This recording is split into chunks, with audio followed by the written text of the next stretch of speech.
Hello, everybody. Welcome in. It's Friday, and this is the Front Office Show, so you know what that means. Front Office Friday! That's it. I was waiting for the follow-up. I was prepared this time for the secondary hit there, but I like that. I like that it didn't come on this one. You're going to keep me on my toes. That was well done, that's Keith. the goal. That was well done. You pulled the chair, essentially. That's what you did right there. Pulled the chair. Yep, absolutely. I'm just like someday I'm gonna start mixing in fake NPC names for you that might throw you off a little bit, and you'll go searching for a player, and we'll see how that goes too. It's coming. That's exactly what's going to happen. That's exactly what's going to happen. I'll be looking for some random, completely made up name, and yeah, I'm not gonna find much. Joe Jones, baby, let's go. I was trying to think, what was the name? I want to say it was like Sports Illustrated years ago. Did like a long time ago. It talked about this baseball player that they completely made up. Sid Finch. That was it. Yep. They could throw over 100 miles an hour. All this crazy stuff. Yeah, it was going to be the NBA version. Combat boot on or something. Right. Yeah, exactly. That's going to be it. I'm pretty sure that was the inspiration for what was the movie Rookie of the Year with a kid who hurt his arm and then could just hurl the ball like crazy. Rowan Gardner. Rowan Gardner. That's right. That's right. Schlager or whatever the guy kept calling it. Classic movie from when you and I were growing up. All right, everybody. Do appreciate you all joining in over here on the YouTube channel. If you are here and you're not a subscriber, do us a favor, hit that subscribe button because we are getting very close to 30,000 subscribers. We're on the cusp. So help us get there. Hit that subscribe button. Turn on notifications as well. You know, we're going to keep you filled in on all of the trade deadline news, everything going on around the NBA.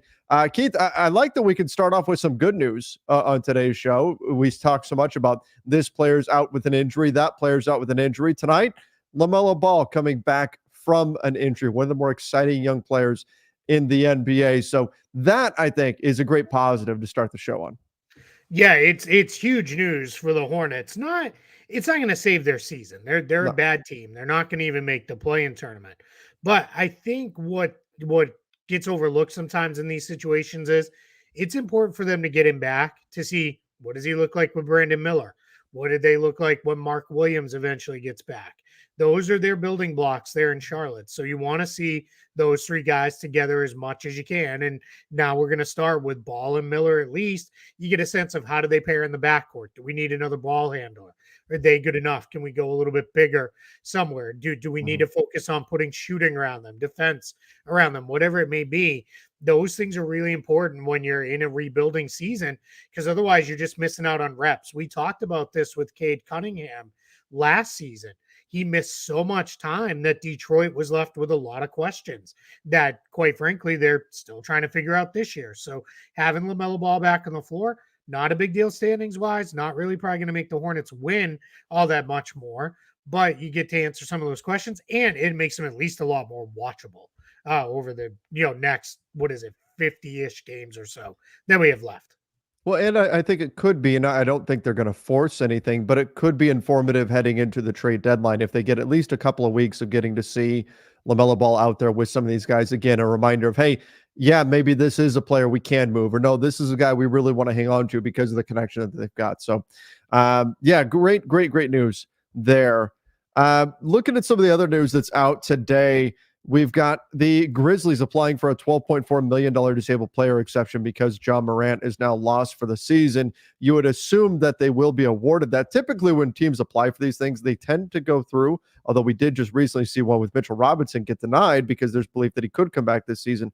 In this case, this should be awarded to the Grizzlies. What do they do with that, with $12.4 million? And I suppose the answer could be nothing, really. We've talked about that before, too.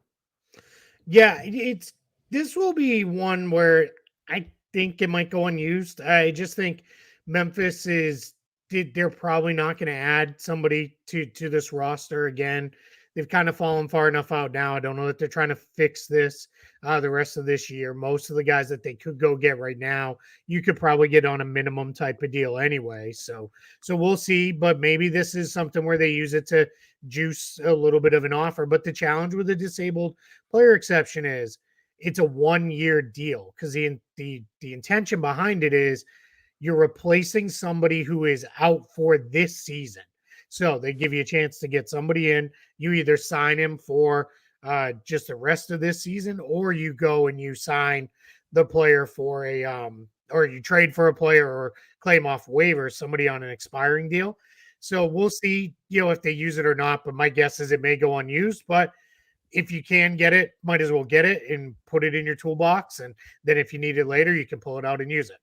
Mm-hmm. Yeah, exactly. It's something where you're better off having it than not. And then if it winds up being used, then great. But so Memphis will apply for that.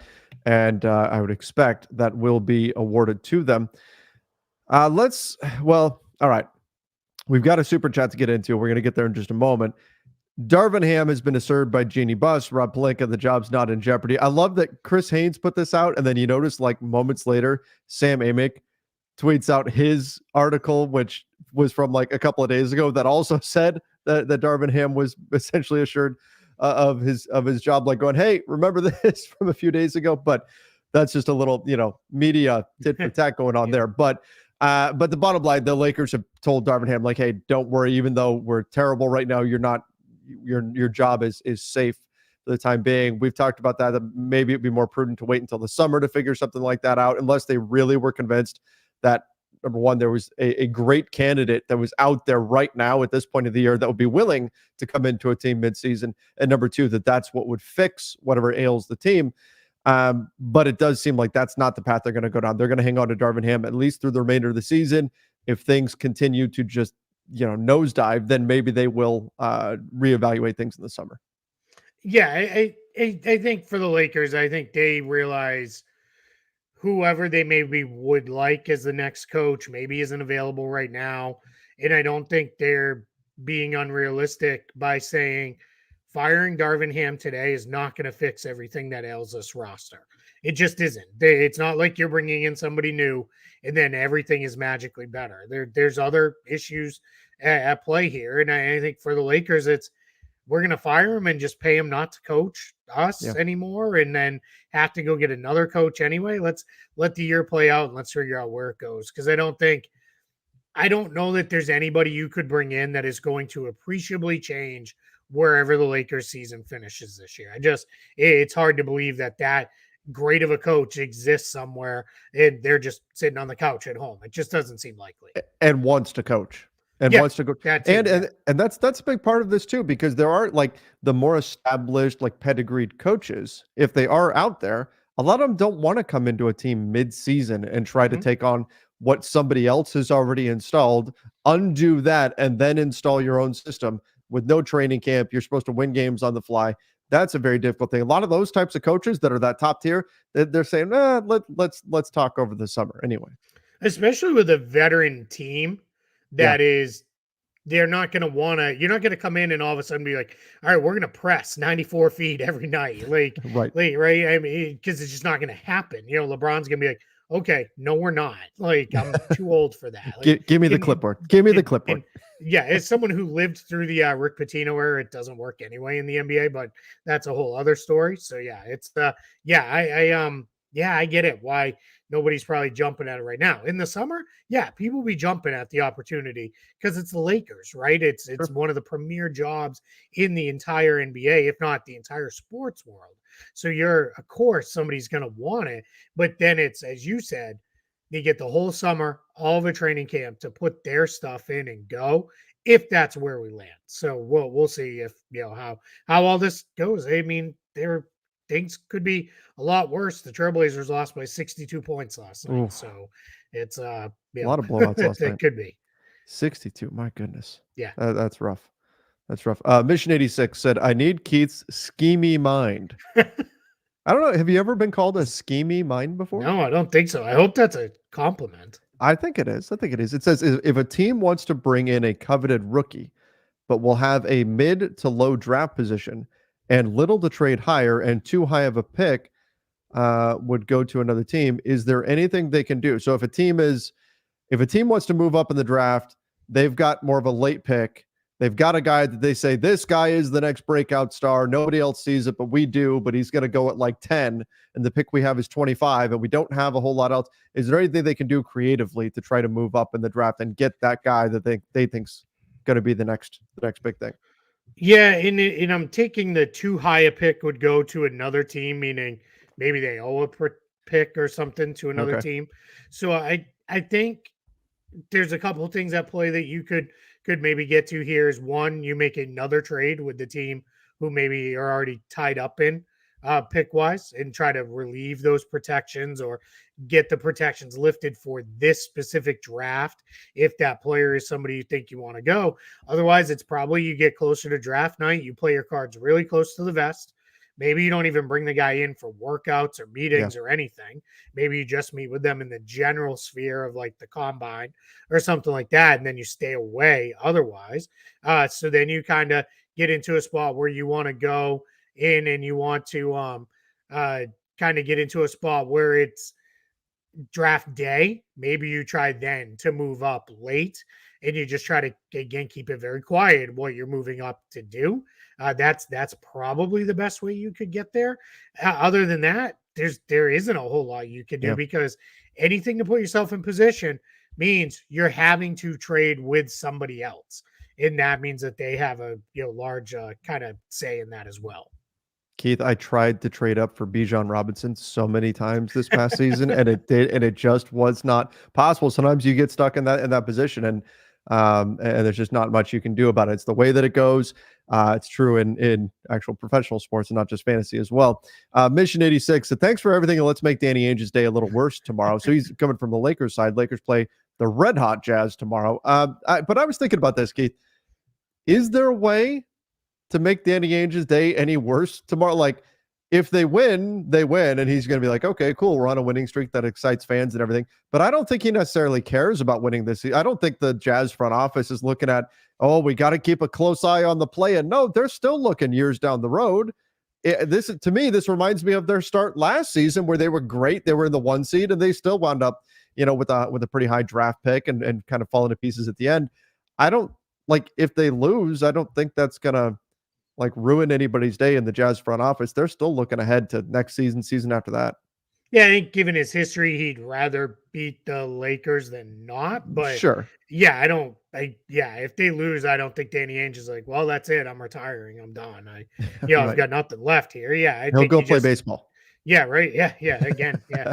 I think he just moves on and says, okay, great. We go to the next day. So, but you're absolutely right. I mean, the Jazz are playing really, really well right now. They've won 3 in a row. They're 19-20, so same record as the Lakers. So to that game theoretically is for the final spot in the play-in tournament as it stands right now, still with months to play. But yeah, Jazz are in a weird spot, kind of like last year again, right? Where they're kind of in this thing and they're going to have to make a decision. How in this thing do we want to be? Yeah, exactly. And that may inform their moves at the trade deadline here. What are they going to do? Are they going to be a seller? Probably, but maybe they hold off a little bit. Still, guys like Jordan Clarkson, guys like Kelly Olynyk make a lot of sense for those types of players to be out there on the market. We'll see what they ultimately do, though. Brian said, Keith, from a Knicks perspective, why haven't they traded Fournier yet? His contract is attractive, and what are they missing to get over the hump? Yeah, just haven't found the right deal. Where they need to use Fournier's contract in is my guess. The Knicks have been under the Leon Rose front office. They've generally been pretty patient. They this is not the Knicks of, well, we didn't get LeBron, so let's go sign 3 tier B free agents instead. Like Mm-hmm. they don't do that stuff anymore. They're generally content to let's build and build and build, and we're going to collect some assets. And then when we feel like we're in a position like they did with OG Anunoby, let's go get the guy we really want. So I think with Fournier, the idea is let's go into a place where we keep this asset contract wise until the right guy pops. And who that is, I have no idea. Is that DeJounte Murray? Is that Donovan Mitchell? Is Yep. that somebody else we haven't even talked about yet? Maybe somebody's not even on the market, because I think there's a very real chance next summer the Knicks pick up their team option on Evan Fournier, and the And keep it people as a who contract to move. Yep. exactly, that's it, because they're not going to have cap space if they decline the option. So in a lot of sense, pick it up and then you can trade him later and you roll that over. So we're really on about, I would say, if we're being realistic, a 1 year trade window here with Fournier from this deadline all the way through the next deadline, which is not generally how we think about things. We generally think of them more compact windows, but Mhm. I don't know that it's a lock that they move on from him this summer like I think a lot of people would. If it was strictly just basketball related, they'd decline that team option, they'd be done and they'd be out of the deal. But there's a sense to keep him around because he still remains a trade asset as a valuable piece of salary matching as an expiring contract. So we're going to see what happens with the Fournier deal, but I don't know that the story is going to be written just yet. Now, Keith, that's not what Knicks fans want to hear. Knicks fans are looking at this. It's a ticking Sure. clock, right? It expires on February 8th, essentially, as a movable piece because you need to get something done right now. You don't want to hear, well, maybe we'll wait until next season to move on from this contract. But I still think people this time of year start getting antsy. Why aren't we doing anything? Right? Shouting Yep. and screaming, right? And we start getting we start getting the shakes, the trade shakes, right? I think the issue is that a lot of the activity really happens around that February 8th deadline. There are some mid-January moves that get done, but in a lot of cases, people get frustrated with their franchise, say, why is my team not doing anything? A lot of teams aren't quite ready yet. They're still kind of in that wait and see. They're trying to figure out what their best deal is. And until they have that urgency created by the deadline bearing down on them, they don't pull the trigger until they have that. So that's, I see a lot of that from a lot of fan bases around the league right now. People getting frustrated. Why has my team not done something yet? This is pretty normal for this time of year for things to still be a little bit slow. We're hearing the rumors and all that kind of stuff. Maybe we see a trade or two happen here in January. Maybe it picks up towards the end of the month. But to me, this feels like a pretty typical trade deadline right now. Yeah, it really is. I mean, we're just under a month out, so we're in a spot where everybody's still asking for way too much. If they're trading the guy, everybody's offering way too little on the other side. We're about 2 weeks. In 2 weeks, it'll start to get more serious. Maybe Mm-hmm. we'll have an early mover or two. That happens. That happened. The Lakers were it last year with the Rui Hachimura trade. They moved in very early and got that deal done. And maybe somebody else does that. We've kind of maybe already seen that with the Anunoby deal. Yeah. But right now, everybody's just kind of still in evaluation mode. Let's see what it looks like, and then they kind of go from there. So I'm not surprised we haven't seen much happening yet. And part of it is we still got a good chunk of players they're not even trade eligible for Yes. about 3 more days. So they'll become trade eligible on Monday, and then that will be really at that point everything is really pretty opened up. D-Rock said, are the Jazz building with or trading Markkanen?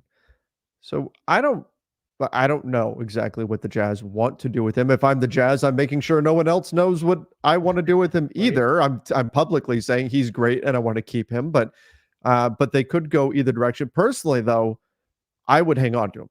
I would hang on to him if I'm the Jazz. I think he's plenty young enough to be a guy that could be part of your future. He's been a great find for them, and I'm hanging on to him. Yeah, I think that's the way it's going to go. I think the Jazz are.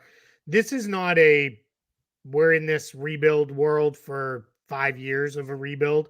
I think this is more next year, year after. We're looking to really start moving this thing forward and be, let's say, thunder light as far as we've got a whole bunch of draft picks.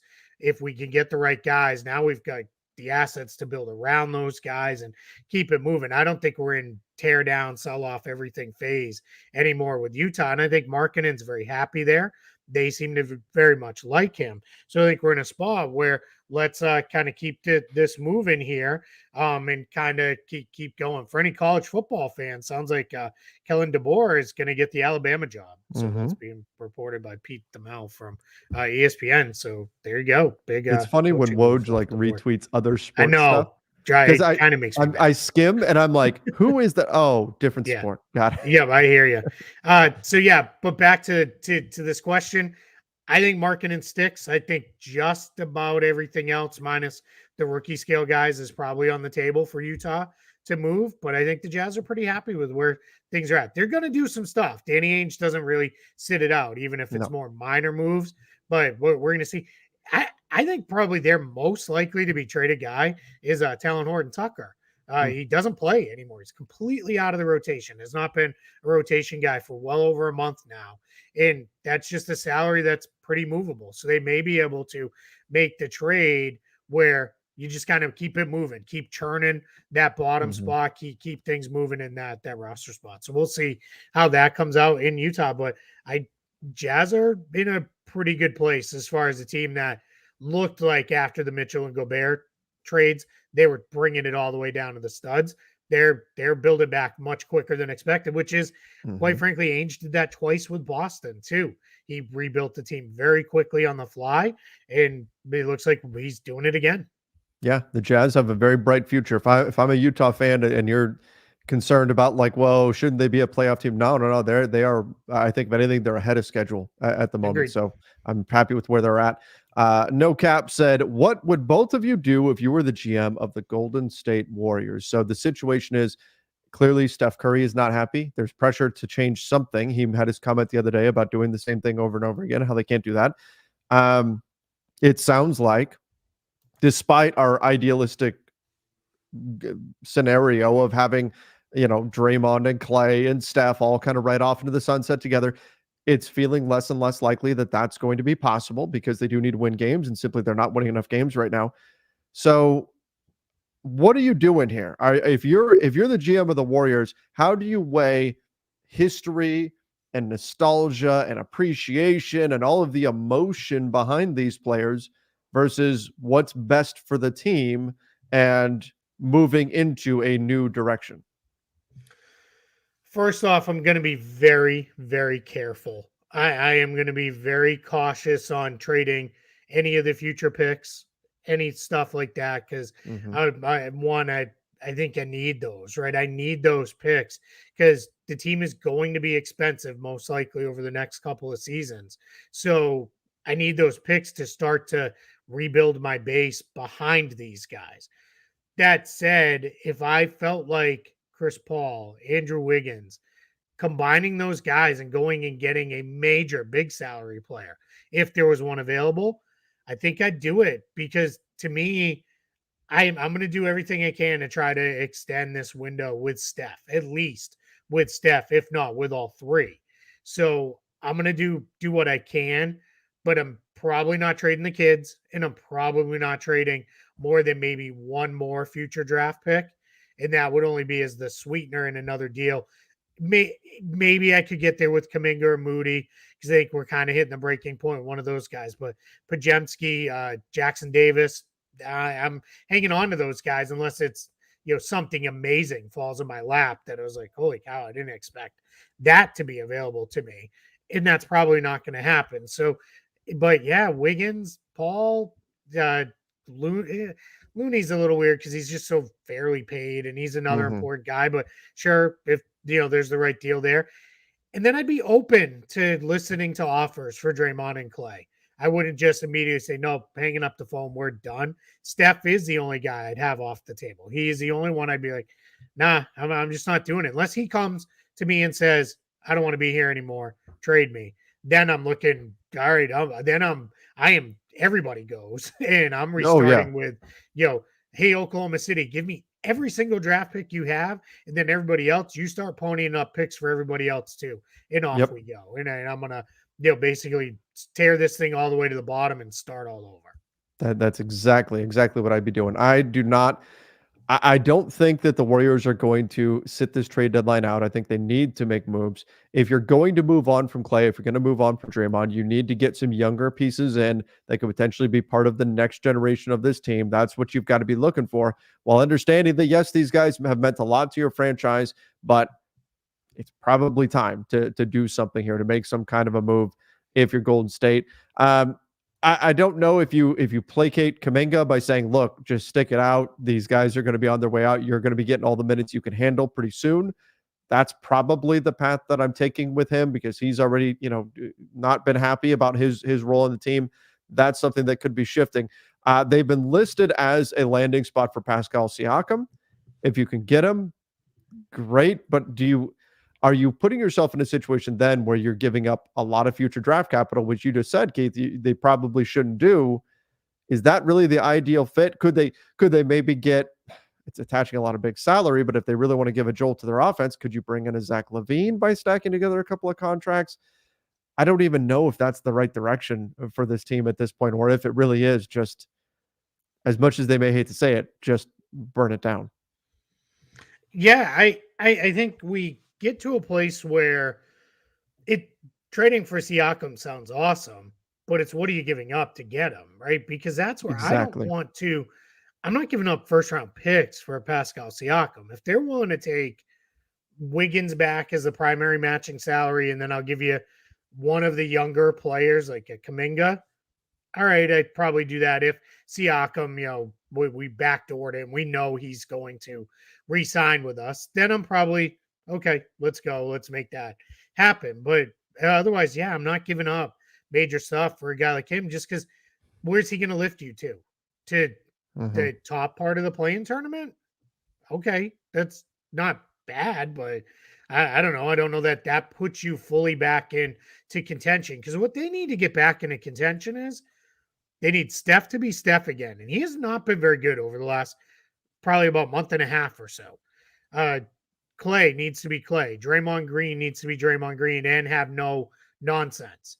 And then you need like 7 other things to happen too. And I'm just not sold that making the one trade is there. I do think they're going to make trades, but I don't think it's going to turn into anything crazy. As far as yeah, let's fully turn this roster around with all these guys.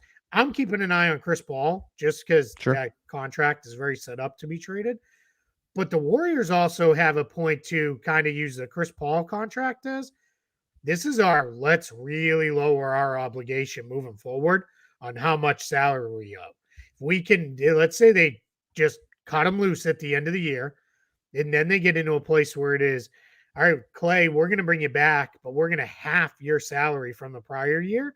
Now all of a sudden you're under the second apron. You may be able to get all the way completely out of the tax entirely, which would be massive for these guys as they start to rebuild everything. So that's kind of what you're weighing with the Chris Paul situation is do we want to turn that into another big salary and try to roll this forward, or is that our get out of jail free card and we move on because that's kind of what you accomplished in the Jordan Poole trade.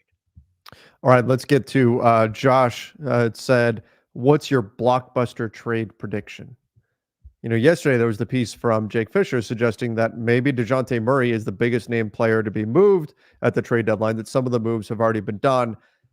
I'm a little more optimistic than that we're going to see some of these moves done. Like, honestly, after seeing the Raptors move OG Anunoby, I think Pascal Siakam probably does ultimately get moved. He's a guy that could be out there.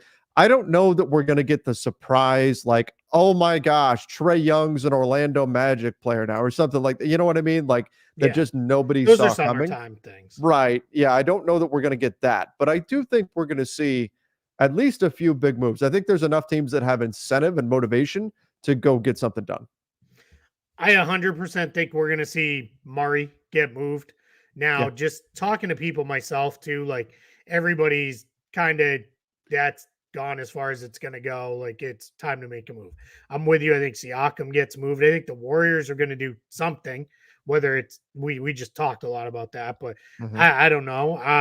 I think there's a chance Levine still. I think the whole Levine has no market stuff is probably being a little overblown. That's the lying the other way, right? Sure. Where it's like nobody's interested in the guy. And, because that's then, hey, Chicago, you need to take, 2 second-round picks and my 2 bad contracts. And Yeah. that's how we get to the salary match. So that's the other way. But yeah, maybe something comes completely out of left field. I don't know. I'm not necessarily expecting it, but I do think we're going to see some big moves move around because I think the 2 parts on this are how do I put this?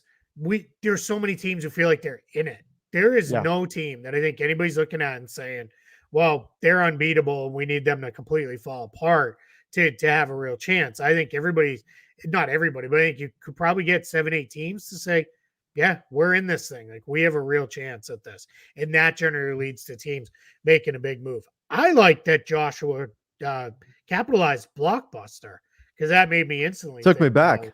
about Blockbuster. Yeah. You remember Renting going in movies. there? Did you like roll in there on like a Friday night and you were like, yeah, I'm going to get this movie or this video game. And you'd see like the 7 cases, but they were all gone. and it Yep. was like the most crushing You're looking feeling for the in the box for a world. while that they had it was like it was the box set Yeah, the behind the case box and was everything. in, Yep. yeah, yep. Yep. And you're just like, no, how are you have 100 copies of this? How are you out of all of them? And they're like, man, those rented last night or whatever. Like that was always a bummer. But yeah, The they days before Tuesdays, right? Netflix and all Tuesdays that. was like new movie day or whatever. They That's got right. all the movies on Tuesdays. So yeah, so we would try to sneak down there Wednesday or Thursday. We had one in my hometown. We would ride our bikes over to it and we'd get that. I played tons of video games that way because it'd be like, Sure. oh, let's just rent it versus buying the game and play it out that way. So yeah, man, I kind of miss that experience. It's an The good old experience that days. kids are never gonna have. Is like going to No. the video store. It's not they're never gonna be a thing. No. Yeah, everything is right there. Like I said, my daughter is confused when we're watching TV why we can't skip the commercials. I'm like, well, Yeah, because this is actually happening right now. yeah, yeah. You're living it, kid. Yeah, exactly. Or she knows. Check all the different streaming platforms. Is this movie out streaming yet? Yeah, Oh man, no yeah. longer waiting for the video store. I like too. They all think if like my daughter's of the age of she like gets flustered when anything is not a touch screen. Oh Like that, yeah, like completely. She's like, wait, I'm she pressing on does. this and stuff, and it's She like, does that to my laptop. She'll be we had this Google does this Santa tracker at Christmas time, yeah, and there's yeah. a bunch of games in there, and so we'd be playing it, and every once in a while she'd forget, and she'd just like hit the screen, and then she's like, "What? Oh yeah, it's not a touch Yeah. screen." Yep. Awesome. Rui and Jackson Hayes for Andrew Wiggins need defense. Wiggins has not had a great season. That's been part of the Warriors' issue, is He's that been Wiggins really has bad. not been good. I mean, he was the guy that helped them win just a couple of seasons ago, and now he's been not good. And I think that's part of the frustration too from Kuminga, who's like, come on, I should be getting these minutes here. Yeah, I kind of think the Warriors might do that because that saves them a good chunk of money Yeah. long term, and they're probably looking at it as, yeah, we can get Rui and play him, and especially if you're going to follow it up with like a Kuminga trade, then you're probably feeling pretty good of, yeah, we want a slightly older player in Rui, but we're good now. Now we've got that kind of other forward, but yeah, I don't know if I'm the Lakers. That's not the move I'm By making. the way, I should mention this because I've had a lot of Lakers fans telling me, well, if the Lakers need another roster spot, just waive Jackson Hayes. He does have a player option for next year. So if you cut Yep. him now, waive him, that's going to lock in that money Yep. for next year. It's on a minimum deal, so it's not a ton, but it's something to consider. The Mhm. Lakers would have to be committed to paying him for next season too if they wanted the open roster spot for him. Yeah, and I mean at this point you've got one already, so you're not in any real Yeah. rush to do anything like that. But yeah, I think if they were doing a 3-for-1 trade where they were bringing back 3 players, he seems kind of like the guy I think would go. Mm. As far as just looking at everything, the other guys are either they play or their deals carry out longer, so he seems like the player. But yeah, I don't think they're there right now. All right. Jeremy said from yesterday's show, talk about a Lakers trade with the Hornets for Bridges. He said, I hate the Celtics, but love Keith. So tell me what you see the Celtics doing. Oh, he's trolling you here. I feel like Drummond is a great fit. So I could tell you, I wrote more pieces probably on any. That's not true. The number one subject I wrote on for Celtics blog for a long time when I wrote there was the Gordon Hayward disabled player exception. Oh, I yeah. wrote a Yep. I lot remember of that. articles about that. The next probably biggest thing was like the Celtics should not trade for Andre Drummond articles. Like I wrote a lot of those over my run there. Just I never felt like he was a good fit. Honestly, the Andre Drummond now that is like turned into I can play 10 minutes a night off the bench and get you 12 rebounds. I'm not opposed to that because it seems Mhm. like he's adopted that role quite well, but that's not going to happen. Lakers Bridges, the value's fine. Sure. Clearly, I think he'd approve a trade to the Lakers. I don't think you'd have any issue there because he does have the ability to block a trade. I just you're taking on a PR hit. You got to be Mhm. able to answer those questions, and it can't just be we're the Lakers. It's fine. Like no, you have to be sure because people are not going to be thrilled Mhm. with that portion of it. Just basketball wise, yeah, I guess. Like I don't know what you're giving up for him because you're gonna have to give the Hornets something okay. Yeah. It's not gonna have to be anything great, but yeah, But something decent. I don't like the all right. let me rephrase. I don't dislike the fit. I don't know that it's exactly what the Lakers need. I don't know that another 6'8" forward is what they need in the rotation, but I don't. If you could get him cheap enough, sure, why not? Like if you could consolidate a couple of lesser wings into Yep. him somehow and attach something, then Right. I think that's kind of the name of the game right now for Yeah. the Lakers. Yeah. Um, Oh, would you what be? do I think the Celtics should do? We didn't Oh answer yeah, that yeah. part of it. Okay, It's fill out the depth somehow. Like I right. I don't know. I don't think they're gonna do anything major. I'd like to see them use the 6.2 million TPE and go get somebody who has 2-3 years on a contract that's 6 million ish this year, 7-8 million over the next couple of years. That'd be great. I just nobody screams out at me at that number. There, I will say the one thing the Celtics do have advantage over a couple other teams. They do have that TPE, and they do have a couple more tradable first round picks, which is a handful of other teams in their situation don't have the tradable first. So that's something that they do have to work with. Yeah, it's just they've got perhaps the best starting five in the NBA right now, the best top six in the NBA. It's just about depth at this Yeah. point for them. Yeah. Would you be willing to include Reeves in a Murray and Capella deal if they include Bogdan? That's a lot of salary because Yeah. Capella's 20 million. Bogdan is like Who are we trading 18. out? 18 for yeah, that's a ton. I look at it as could you do something with Murray and Bogdanovich, Murray and Capella, one or the other Yeah. of those two? Could you do? How confident would you feel in the Hawks front office to build around? If you're Trae Young, could he be the next guy to ask out? That is $57.5 million. So What is that all three? Bogdanovich, Capella, and Murray. Yeah, that's So a lot of salary. yeah. All You're right. Let's stacking up too much salary just to for do that. fun. Yeah. Let's see. So, well, we got to do Hachimura. That's D'Lo, Rui. That's got you at what, And he said 30 and Reeves, change? right? So D'Lo, that's only 45. So you're probably having to put Vincent in there too. Gabe Vincent. So that gets you to That's 55. You're there 55. That then. would get you there. Yeah. But But that but yeah, then that's just making the math work. yeah, that's making the math work because then that's not enough player value for the Right. Hawks. So then I'm gonna be like, all right, well, I want both your firsts. Like you need to give me those and let's go from there. Like that's not enough. Reeves, D'Lo, Murray. Well, see, the rumor that's out right now is that if the Lakers have to put Reeves in, they're getting more than Murray. Yeah, and I could see that. I just what is more than Murray? Is that Bogdanovich, who's been great this Right. year? Is that Capella? If the Lakers can pull off Murray plus one of those two, and it means Reeves, I'm probably doing it, Right. quite frankly, because I don't know that Reeves over the next. If I'm the Lakers, I'm operating on two assumptions: trying to maximize the next couple of years without taking on crazy money for couple years beyond that. So I Right. don't necessarily, that's why I don't love the Zach Levine idea. I don't hate the Levine idea, but I don't love it because of the last couple of seasons. Is is Reeves going to give them more than what Bogdan Bogdanovich is going to give them over the next couple of years? Probably about equal. So if I Yeah. can use Reeves and get Murray, like I don't know, Reeves and Russell, I'm just throwing that out there Sure. to get Murray and Bogdanovich, yeah, I'm doing that every day.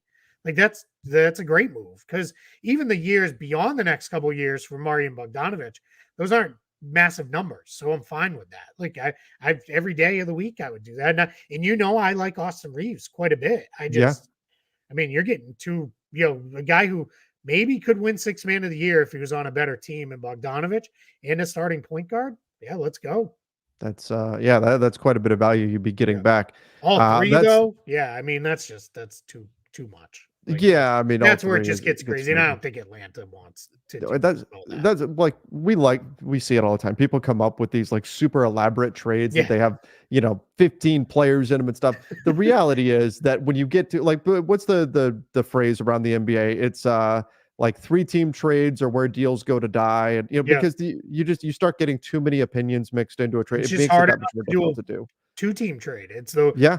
really, really hard to pull off. You had the third team, and now you had a third team that needs to get something out of Yeah. this. And we don't have Spurs and Pacers and teams like that sitting there with $40 million in cap space. Just, hey, we're here. Throw your deals to us. Like nobody's because of the new rules this year. They don't really have that anymore. So that's that makes it even harder because, right, for the history of this show up until this year, the Spurs, the Thunder, the Pacers, they were everybody's third team in every trade because it was like, yeah, just dump the salary there and throw them a Yeah. pick. And that doesn't happen anymore. Jerry said Miles Bridges is the steal the Lakers need. Hashtag clutch. I don't think it's coincidence that Miles Bridges and then of course DeJounte Murray clutch that being a thing. But I mean, I've also heard specifically from people that the whole clutch Lakers thing is kind of overblown now. It's not as big of a thing as it used to be. So I don't think I don't think it hurts, but I don't think that it's like oh, he's not a clutch guy. Lakers aren't going to go after that guy. I don't think that's a thing.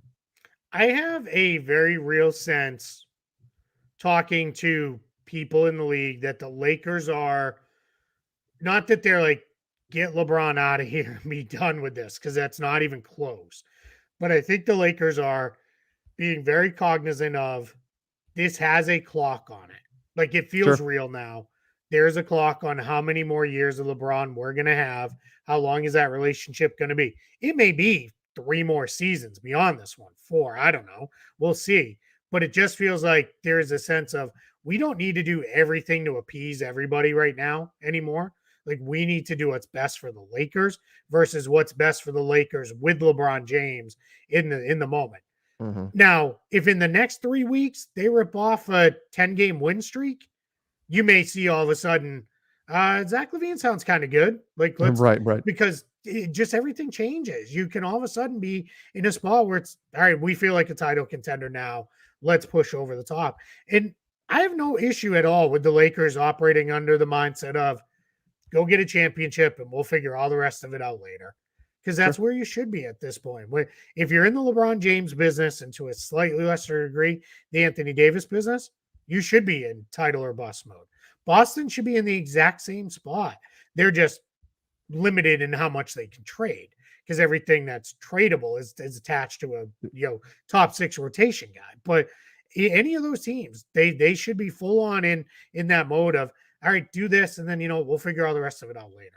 Yeah, and sometimes it doesn't work out, but you got to go for it if you have a chance to win right now. That's what you absolutely have to do. Completely agree. All right, Keith, this is going to be a busy weekend. I know there's going to be stuff going on around the league. Who knows? We may get a trade pop over the weekend. I know you were kind of expecting one last weekend, maybe. Yeah, I thought the Siakam thing might go down last weekend, and it got then close Siakam said, "I don't want to be a king." Yeah. So that was what I was ready to be like. All right, we got to do a Siakam show, and then that didn't end up coming to fruition. I'll tell you, I'm gonna try to sneak out to see The Beekeeper this weekend. I'm really excited to see that movie with Jason Statham. It just anybody at this point, my whole thing with movies is I don't want movies that challenge me. Like I just want go watch people beat people up and stuff blow up and have fun and eat some popcorn. Like I'm good with that. So I want to just kind of do that this weekend. And if that happens, it'll be 5 minutes into the movie, my phone will start blowing up with notifications and I'll be like, all right, that's gonna be what it is. What you need to let everyone know then what time you get tickets for so that we're all ready. Cause that's when the trade's going down. Else can be ready to go. Yeah, exactly. You're on it. I will if we end up going. I'll go. But yeah, man, I'm excited for that movie. It doesn't look that good, but yeah. BC says that Bucks Celtics game was amazing. That was rough. So we got one more super chat coming in. Dinwiddie, Royce O'Neal, Dorian Finney-Smith, and Claxton should be traded by February. Younger players and picks. What's the best the Nets can do? I don't know if Claxton is in that group or not. Yeah, Claxton I wouldn't put in there. The other 3, sure. I'm fully there. Like, yeah, move all them. You can't just tear it down if you're the Nets. You've got money invested in Bridges and Johnson, and those guys are not. We've talked about this before. They're not 22-year-olds. Like those guys are older than I think a lot of people think they are. So you're not rebuilding around youth with those 2 guys. If that's what you're doing, you're not going to hit a hard reset and say, all right, we're building around these 2 guys because we've got them for the next 8 to 10 years. Like that's not going to be a thing. So yeah, I'm there on the first 3. I'm probably keeping Claxton though. I think he's a good player and he fits with them. And I think if you're the Nets, you're trying to spin it. What I'm very curious to see is, does some team act, because it's either coming now or it's coming in the summertime, on Ben Simmons?